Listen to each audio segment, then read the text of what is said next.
Hello, everyone. Welcome to Celsius 233, your go-to place for fiction book summaries. Today we will journey through The World of Ice and Fire by George R.R. Martin. The World of Ice and Fire. The Untold History of Westeros, 2014, by George R.R. Martin, serves as a comprehensive companion to Martin's A Song of Ice and Fire series. It presents a meticulously crafted history of the Seven Kingdoms and the lands beyond, narrated from the perspective of Maester Yandel. This richly illustrated volume dives into mythic eras like the Dawn Age, the rise and fall of Valyria, and the reign of the Targaryens, offering fans an immersive exploration of the lore and legends underpinning Martin's fantasy epic. Plot summary. In the lands of Westeros, where shadows of the past loom as large as the castles that dot its expanse, tales of ancient times endure, etched in stone and sung by firelight.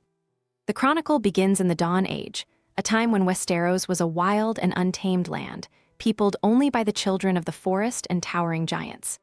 The children, small and beautiful, wove their magic through weirwoods and obsidian, their gods watching through carved faces in the trees. Giants roamed freely, crude and powerful, living alongside the children in uneasy balance. Then came the first men, crossing the Arm of Dorne to settle the fertile lands. They brought bronze weapons, cattle, and a disregard for the gods of the children. The conflict between the two peoples erupted, a war that lasted centuries, devastating both sides. Desperation brought them together at the Isle of Faces, where the pact was forged, granting the children the deep forests and the first men the open lands. Peace reigned for a time, and the Age of Heroes dawned. In this era of flourishing kingdoms, names like Brandon the Builder, Garth Greenhand, and Durin Godsgrief emerged, their deeds casting long shadows over the centuries.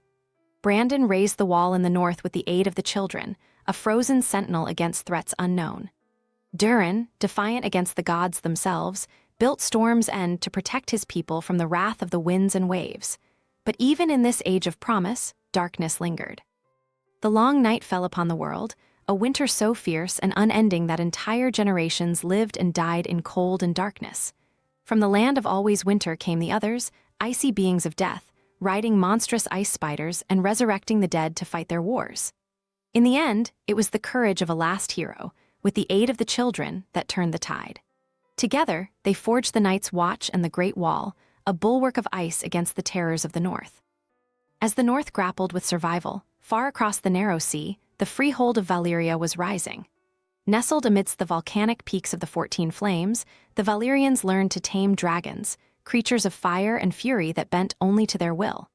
With dragons as their weapons, the Valyrians crushed old guys and expanded their dominion. Cities rose in their wake, some ruled directly by Valyria and others like Bravos, born of slave rebellion, remaining hidden and free. Westeros, meanwhile, saw the arrival of the Andals, a people driven by faith and iron. They crossed the narrow sea, carving their mark upon the land and bringing the faith of the Seven. Kingdoms of the first men fell to the Andal invaders, and with each conquest, the godswoods and weirwoods were cut down. Yet the north held firm, its swamps and fortresses proving impregnable, and the old gods endured in the lands beyond the neck. From the Rhoyne, a great river in Essos, came the Rhoynar fleeing Valyrian expansion. Led by the warrior princess Nymeria, they set sail with 10,000 ships, seeking refuge. After many trials and tragedies, they landed in Dorne, where Nymeria burned her ships and united the scattered Dornish under her rule. Her legacy forged a kingdom where Rhoynish customs mingled with those of the Andals and First Men. The tale of Valyria reached its apex with its sudden and catastrophic end. The doom shattered the freehold, its great cities reduced to ash and ruin. Only the Targaryens, a minor Valyrian house, survived, having settled on Dragonstone years before. When Aegon the Conqueror rose to power, he brought his dragons across the narrow sea, uniting the Seven Kingdoms under one crown. Kings fell before him, castles burned, and a new era began with the Iron Throne at its heart. The reign of the Targaryens saw prosperity and strife in equal measure. Aegon's descendants expanded their reach, but with power came unrest. The Dance of the Dragons, a brutal civil war, pitted Targaryen against Targaryen, devastating the realm and heralding the decline of dragons. Though the Targaryens endured for generations, their grip on power weakened, and the shadows of rebellion grew long. In the end, Robert's rebellion shattered the Targaryen dynasty. The realm turned against Aerys II, the Mad King, whose descent into paranoia and cruelty alienated even his most loyal bannermen.